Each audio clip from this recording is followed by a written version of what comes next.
Most welcome everyone. कैसे हैं आप लोग? स्वस्थ हैं और मस्त हैं, है ना? और आशा है कि रसायन विज्ञान पढ़ने में आपको मजा भी आ रहा होगा, एंजॉय भी आ रहा होगा। चलो बेटा, फिर हम लोग एक बेहतरीन वीडियो के साथ मिलते हैं। आज का टॉपिक आपको दिख रहा है, विलियन वाले में क्या है? परासरण दाब से संबंधित वांट हाफ का नियम। इसके पहले वाले वीडियो में हमारी आपकी चर्चा हो चुकी है कि परासरण दाब क्या है, परासरण दाब कितने प्रकार का होता है, फिर परासरण दाब को वर्कले हर्टले उपकरण से कैसे ज्ञात करते हैं और परासरण दाब क्या है, इस पर हमारी आपकी चर्चा हो चुकी है। आज हम लोगों की चर्चा क्या चलेगी कि परासरण दाब से संबंधित नियम क्या है, उसके फार्मूले क्या है, उस पर न्यूमेरिकल कैसे लगेंगे, इन सारी चीजों पर चर्चा चलेगी। क्लियर? तो देखो बेटा, इसके नियम से संबंधित समीकरणों के लिए वांट हाफ समीकरण बहुत ही सुटेबल है। तो आइए हम लोग वांट हाफ समीकरण पर चर्चा करते हैं कि वांट हाफ समीकरण क्या है। क्लियर? वांट हाफ समीकरण पर हम लोगों की चर्चा चलेगी। तो जैसे गैसीय समीकरण में बॉयल का नियम और चार्ल्स का नियम चलता है, सेम वैसे ही इनका भी नियम है। तो इसको क्या कहते हैं बेटा?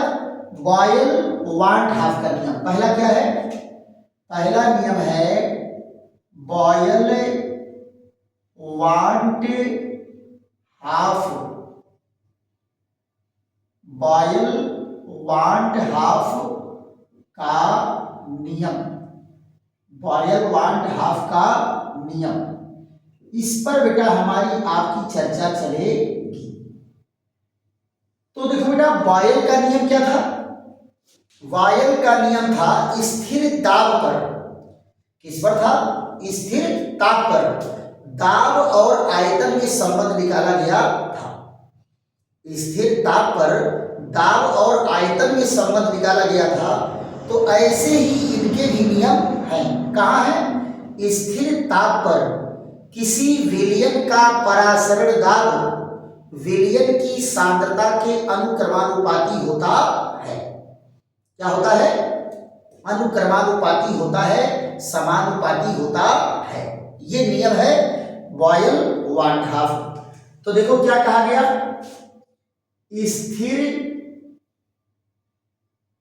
ताप पर, स्थिर ताप पर किसी विलयन, स्थिर ताप पर किसी विलयन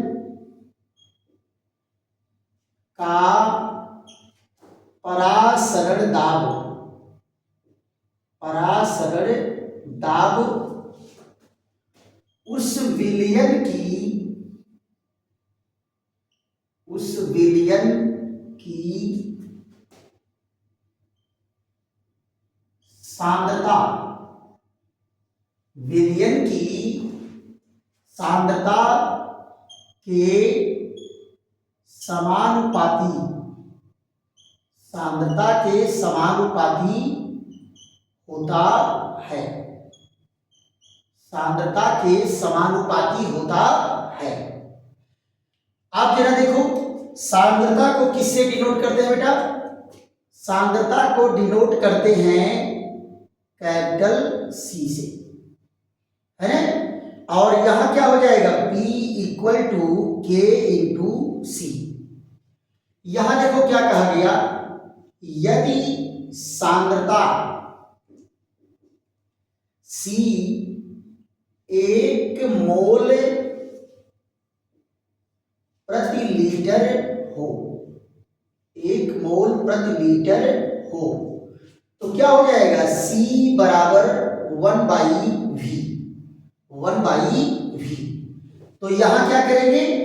P equal to K into 1/V, तो V इधर चलाएगा, तब PV इक्वल टू K। ये समीकरण 1 है। कौन सा नियम बेटा? ये नियम है बॉयल वांट हाफ का नियम। अब यहां जरा देखो, दूसरा नियम क्या है? चार्ल्स वांट हाफ का नियम। दूसरा नियम क्या है? चार्ल्स वांट हाफ का नियम। चार्ल्स वांट हाफ का नियम। तो ये नियम बेटा क्या है? चार्ल्स के नियम के समान है। जैसे चार्ल्स का नियम था, चार्ल्स का नियम किस पर था? चार्ल्स का नियम था स्थिर दाब पर। तो यहां क्या करेंगे? स्थिर सांद्रता हो जाएगा। क्या हो जाएगा? स्थिर सांद्रता हो जाएगा। तो वहां किसमें संबंध था? परम ताप और आयतन में था। तो यहां संबंध किसमें होगा?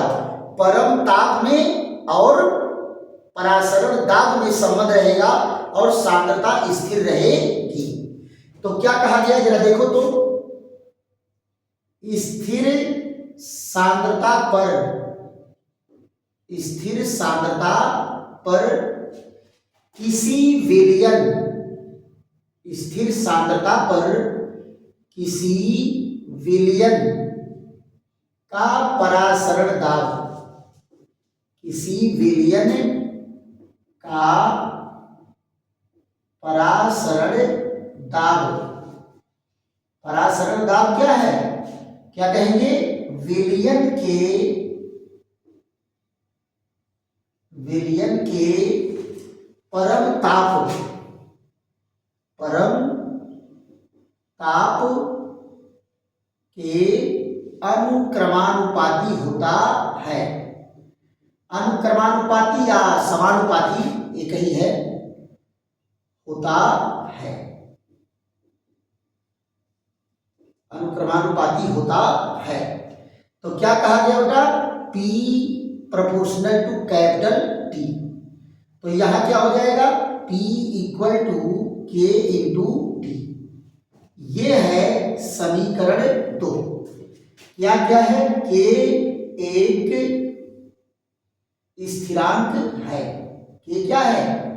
एक स्थिरांक है, स्थिरांक है। यहां देखो, यहां भी K क्या है? K यहां भी एक स्थिरांक है। K क्या है? एक स्थिरांक है, राइट। तो ये क्या है? बायल वाट हाफ का नियम, ये चार्ल्स वाट हाफ का नियम है। अब आप जरा ध्यान दो, क्या कहेंगे? तनु विलयन के लिए वाट हाफ का नियम। यहां क्या होगा? तनु विलयन के लिए, तनु विलयन के लिए वाट हाफ का नियम। तनु विलयन के लिए वाट हाफ का नियम। देखो यहां क्या कहा गया? बायल वाट हाफ और चार्ल्स वाट हाफ दोनों समीकरण को मिला दिया जाए तो ये समीकरण प्राप्त हो जाता है। तो क्या कहेंगे? बायल वाट हाफ, बायल वाट हाफ और चार्ल्स वाट हाफ, चार्ल्स वाट हाफ समीकरण को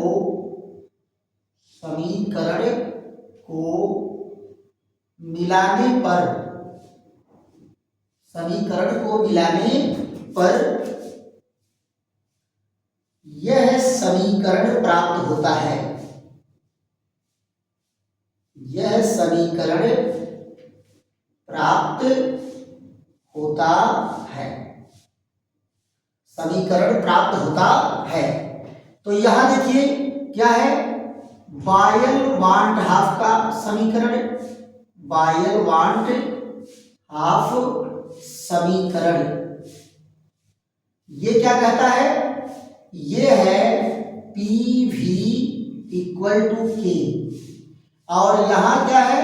चार्ल्स वाट हाफ समीकरण, चार्ल्स वाट हाफ समीकरण ये क्या है आपका, ये है P इक्वल टू के टी। तो यहां देखो समीकरण 1 और ये समीकरण 2, इन दोनों समीकरणों को जब आप जोड़ेंगे, मिलाएंगे आपस में, तो क्या हो जाएगा, पी वी इक्वल टू के जगह पर क्या कर देंगे बेटा, के की जगह पर आर हो जाएगा, के की जगह पर क्या हो जाएगा, आर हो जाएगा। तो यहां देखो, बल्कि इस तरह से आप जो दो जगह होगा उसको एक जगह लिखेंगे, जैसे P दोनों में है एक जगह लिखेंगे, अब V और T, अब K की जगह क्या हो जाएगा, R, यहां R T। ये किसके लिए है, 1 मोल के लिए है, 1 मोल के लिए। और अगर मान लो ये समीकरण कौन सा आया, 3, इसके जगह पर PV इक्वल टू NRT, तो ये किसके लिए है, ये समीकरण 4 है N मोल के लिए, N मोल के लिए, N मोल के लिए। यहां देखो PV इक्वल टू N कितना होता है, W/M, मोल की संख्या, RT। तो ये क्या हो गया, समीकरण 5, ये समीकरण 5। अब देखो अगर P निकालना है तो क्या हो जाएगा, WRT/M into V, M into V। ये भी एक समीकरण मिल गया सवाल लगाने के लिए।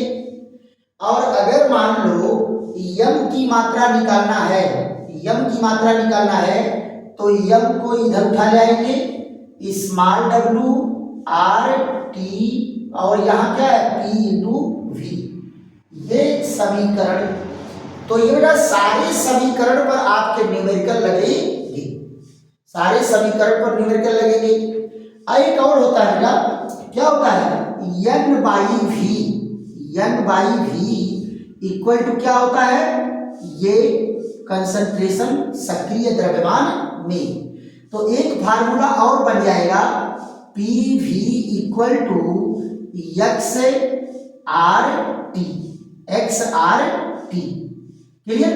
अब अगर मान लो यहां ये NV, यहां V इधर हो गया, ये P इक्वल टू ये समीकरण 8, ये सारे समीकरण बेटा न्यूमेरिकल लगाने के लिए आएंगे।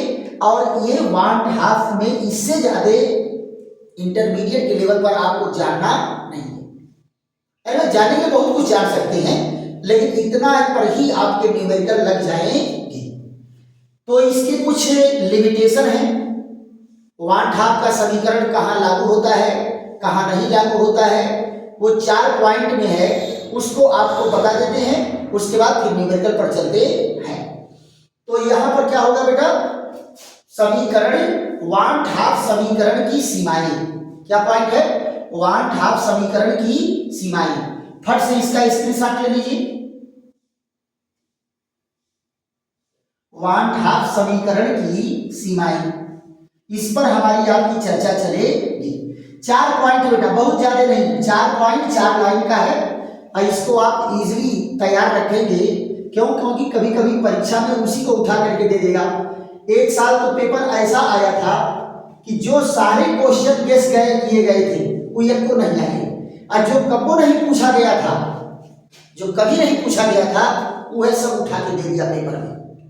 तो आप जो है सारी चीजों पर धीरे धीरे आपको पकड़ रखना है, लेकिन जो इंपॉर्टेंट है उनके आने की प्रोबेबिलिटी पेपर में ज्यादा होती है। तो आप लोग जो है जम के पेपर की तैयारी करिए। अब यहां देखो क्या है, 1/2 समीकरण की सीमाएं, देखो क्या है, 1/2 समीकरण, 1/2 समीकरण की सीमाएं। सीमाएं मतलब कहां कहां ये लागू होगा, कहां कहां लागू नहीं होगा, है ना। इसको बहुत डिटेल में नहीं जाना है। पहला पॉइंट जरा देखो क्या है, ये तनु विलयन के लिए, किसके लिए, तनु विलियन के लिए, सांद्र विलियन के लिए नहीं, सांद्र विलियन के लिए नहीं, सांद्र विलियन के लिए नहीं। वांट हाफ का नियम कहाँ लगता है? तनु विलियन के लिए लगता है, सांद्र विलियन के लिए नहीं लगता है। दूसरा पॉइंट क्या है? विद्युत अनपघट्य, विद्युत अनपघट्य के लिए, विद्युत अनपघट्य के लिए और विद्युत अपघट्य के लिए नहीं, विद्युत अपघट्य के लिए नहीं, विद्युत अपघट्य के लिए नहीं। क्या कहा बेटा? इनका नियम विद्युत अनपघट्य के लिए लागू होता है, यानी कि जो धनायन और ऋणायन में टूटे न। अब विद्युत अपघट्य के लिए नियम लागू नहीं होता है। और तीसरी शर्त में क्या कहा? तीसरी शर्त में कहा कि विलेय की, विलेय की विलायक, विलेय की विलायक से क्रिया नहीं होनी चाहिए। ऐसा नहीं है कि आप विलायक में मिलाए और पता चला कि विलायक से ही क्रिया करके कोई और यौगिक बना दिया, तो विलायक से इसकी कोई क्रिया, कोई रिएक्शन नहीं होना चाहिए। और एक पॉइंट और है बेटा, इसमें क्या कहा? विलेय का, विलेय का संगुणन व वियोजन, संगुणन व वियोजन नहीं होना चाहिए, संगुणन या वियोजन नहीं होना चाहिए। क्लियर? यानी कहने का मतलब अगर विलेय पदार्थ को घोल रहे हैं तो ऐसा ना हो कि विलेय पदार्थ जो है टूट करके छोटे छोटे अणुओं में टूट गया या जुड़ करके बड़े बड़े अणु बना लिया। तो छोटे अणुओं से जुड़ करके बड़े अणुओं का बनना संगुणन है और बड़े अणुओं का टूट के छोटे अणुओं में बनना वियोजन है। क्लियर? तो ये रहा किसका? वांट हाफ समीकरण से संबंधित। अब इसके कुछ न्यूमेरिकल हैं, उसको हम आपको बता देते हैं और उसके बाद जो है यहाँ विलियन का परासरण दाब ज्ञात करना है। और सवाल इसमें जो है 2-3 सवाल हैं बढ़िया बढ़िया, तो देख लेते हैं। यहाँ क्या है? क्वेश्चन नंबर 1, क्वेश्चन नंबर 1 क्या कहेंगे? 0.5% ग्लूकोज, 0.5% ग्लूकोज और यम बराबर कितना है? 180 के जलीय विलयन, जलीय विलयन का परासरण दाब, का परासरण दाब 18 डिग्री सेंटीग्रेड ताप पर ज्ञात कीजिए। 18 डिग्री सेंटीग्रेड ताप पर ज्ञात कीजिए।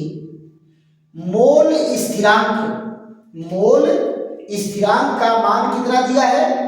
याद रखो, घोल स्थिरांक, घोल स्थिरांक या विलयन स्थिरांक, विलयन स्थिरांक का मान 0.082 लीटर एटीएम प्रति केल्विन मोल है, प्रति केल्विन मोल है। ये आपका सवाल है। तो पहले बेटा हम लोग क्या करते हैं, पहले उस चीज को चुन लेते हैं कि सवाल में दिया क्या क्या है। हाँ, हमेशा ध्यान दो कि विलियन को लीटर में लेना है। अगर मिलीलीटर में दिया है तो उसको क्या करेंगे? लीटर में चेंज कर लेंगे। तो आप जरा देखो यहां क्या कहा है? 0%, 5%, अर्थात इसका क्या मतलब है? इसका मतलब ये है कि 100 मिलीलीटर विलियन में 100 मिलीलीटर विलियन में 0.5 ग्राम ग्लूकोज है। कितना ग्लूकोज है? इतना है। तो आप जरा देखो क्या दे दिया, स्मॉल w का मान दे दिया 0.5 ग्राम, 0.5 ग्राम। और यहां देखो जरा v का मान कितना दे दिया, 100 मिलीलीटर। तो इसको क्या करेंगे, 1000 से डिवाइड करके लीटर में चेंज कर लेंगे, लीटर में आ गया। अब आप जरा देखो r का मान कितना दे दिया, 0.082 लीटर एटीएम प्रति केल्विन मोल, प्रति केल्विन मोल है। यहां देखिए कैपिटल T का मान कितना होगा, 18-273, ये कितना हो जाएगा, 291 केल्विन, 291 केल्विन। और यम का मान देखो सवाल में ही दिया है 180, क्या दिया है, 180 दिया है। मेजर क्या करना है, परासरण दाब P का मान मेजर करना है। तो जरा देखो तो फट से क्या करेंगे, हमारा फार्मूला क्या है, P equal to small w R T, और यहाँ क्या हो जाएगा, यहाँ है यम इंटू वी लीटर में, वी लीटर में। आप यहाँ जरा देखो तो ये सारे चीज W है, V है, R है, T है, यम है, सब है। तो कैलकुलेट कर दीजिए, P बराबर 0.5, R का मान कितना है 0.082, ये कितना है 291, और यहाँ कितना है 180, और ये है 0.1। इन सबको काटेंगे पीटेंगे तो 0.66 एटीएम आएगा। बस ऐसे ही बेटा छोटे छोटे सवाल हैं, लेकिन ये है कि आप इसको खूब बढ़िया से कैलकुलेशन कर करके वो कर लेंगे। उसके बाद जरा यहाँ देखो क्या कहा गया, अगले सवाल में हम लोगों की चर्चा क्या चलेगी, अगले सवाल में आपको मोलर सांद्रता ही दे दिया है, यानी जो बड़का ब्रैकेट में यक्स वाला फार्मूला दिए थे वो दे दिया है। तो यहां जरा देखो विलियन का परासरण दाब ज्ञात करना है।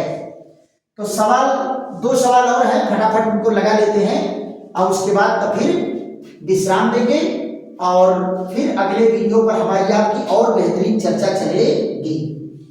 तो यहां देखो क्या कहा, 27 डिग्री सेंटीग्रेड ताप पर, क्वेश्चन नंबर 2, 27 डिग्री सेंटीग्रेड ताप पर m/10 क्या है, विलियन का परासरण दाब, m/10 यूरिया के विलियन, यूरिया के विलियन का परासरण दाब, परासरण दाब ज्ञात कीजिए, ज्ञात कीजिए, परासरण दाब ज्ञात कीजिए। जबकि विलियन स्थिरांक, जबकि विलियन स्थिरांक कितना है 0.082 लीटर एटीएम प्रति केल्विन मोल, प्रति केल्विन मोल है। तो आप यहां जरा देखो क्या क्या दिया है इसमें, कैपिटल T का मान 27-273 बराबर कितना है, ये हो जाएगा 300 केल्विन। और आपको यक्स का मान m/10 यानी 1/10 गुणे यम दे दिया है।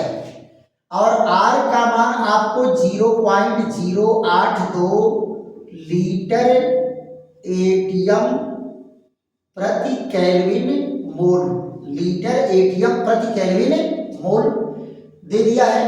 और आपको निकालना क्या है, P का मान निकालना है। आप जरा बताओ एक पिद्दी भर का फार्मूला, ये डेल्टा यक्स आर टी, तो आप जरा देखो तो इसके वैल्यू को रखते हैं तो इसका मान कितना है 1/10 और r बराबर 0.082 और ये 300 दिया है। तो जरा इनको काट पीट करके लीजिए तो ये देखो एक जीरो तो उड़ गया और 10 से करेंगे गुणा तो ये आ जाएगा और 3 दशमलव कहाँ आ गया यहाँ 0.82 गुणे 3। अब 10 यहाँ गुणा कर दिया दशमलव एक का स्थान इधर चला गया तो क्या हो जाएगा यहाँ देखो तो 3 दूनी 6 3 अठे 24 यहाँ देखो 0.2 अंक पर इतना एटीएम आ गया आपका परासरण दाब। देखो बेटा सवाल आसान है कि नहीं है? बिल्कुल आसान सवाल है ना? एक और सवाल देखो बहुत ही बेहतरीन है, उस पर हमारी आपकी चर्चा हो जाती है। क्या कहा है? ग्लूकोज के इतने मोल को जल में घोलकर विलयन का कुल आयतन 500 मिलीलीटर कर दिया गया है ना? ग्लूकोज विलयन का 20 डिग्री सेंटीग्रेड पर परासरण दाब ज्ञात कीजिए, जबकि विलयन का स्थिरांक भी दिया है। चलिए तीसरे सवाल को देखते हैं। तीसरे सवाल पर फटाफट बेटा वीडियो रोक करके आप आराम से सवाल को नोट करते रहिए, या स्क्रीनशॉट भी आप ले सकते हैं, फिर बाद में अपना नोट करते रहिए। यहां जरा देखिए इसमें क्या कहा गया है। क्वेश्चन नंबर 3, यूरिया के, इसको कहा नहीं यूरिया नहीं सुक्रोज है, सुक्रोज के, ये लड़कों सुक्रोज माने क्या होता है? सुक्रोज माने चीनी, सुक्रोज माने चीनी। सुक्रोज के कितना 0.025 ग्राम या इसको सीधे कह दिया मोल, ग्राम नहीं मोल को जल में घोलकर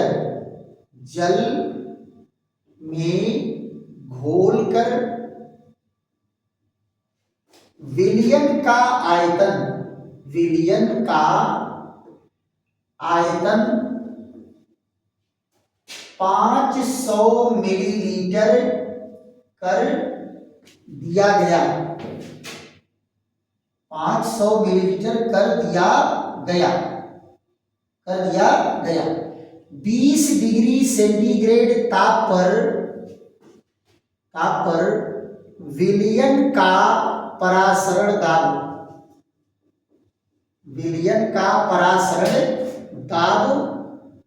ज्ञात कीजिए,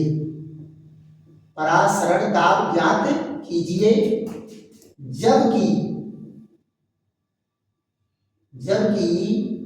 विलयन स्थिरांक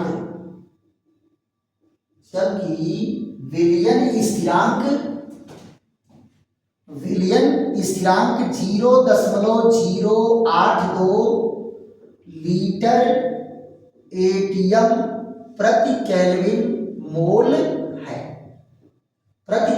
मोल है। ये आपका सवाल है। आप जरा देखो क्या क्या आपको सवाल में दिया है, इसका सलूशन देखते हैं। इसका सलूशन क्या होगा?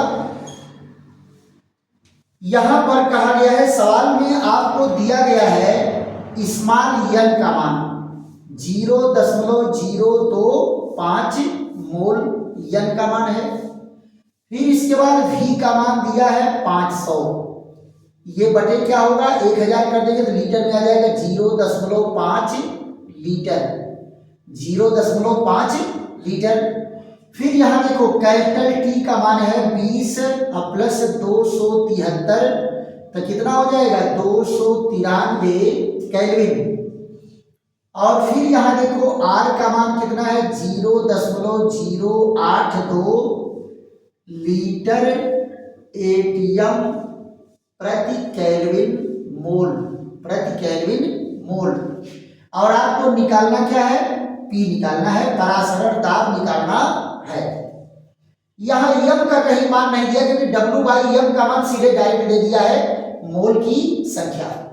अब जरा यहां देखो P बराबर क्या होगा, स्मॉल m RT/V, ये आपका फार्मूला होगा। तो यहां जरा देखो इसमें क्या है, P बराबर 0.025 0.082 और 293 बटे क्या होगा 0.5 0.5। इनको बेटा काटेंगे पीटेंगे तो इसका मान कितना रहा है 1.2 ATM 1.2 ATM। तो ये बेटा हम लोग जो है परासरण दाब और परासरण दाब निकालने का वर्कले हाइड्रे उपकरण द्वारा कैसे, और फिर परासरण दाब से संबंधित वाट ढाप का समीकरण और उससे संबंधित न्यूमेरिकल, ये सफिशिएंट है। अगर इतना आप तैयार किए हैं तो परासरण से संबंधित कोई भी क्वेश्चन आएगा आप उसका जवाब दे ही ले जाएंगे। और जितने फार्मूले दिए गए हैं इसी में सारे न्यूमेरिकल आपके आने वाले हैं। अब ये नहीं कहा जाएगा कि जितना मैं न्यूमेरिकल लगवाया हूं इसी में से आएगा, लेकिन ऐसे ही सवाल आएंगे, ये भी सही है।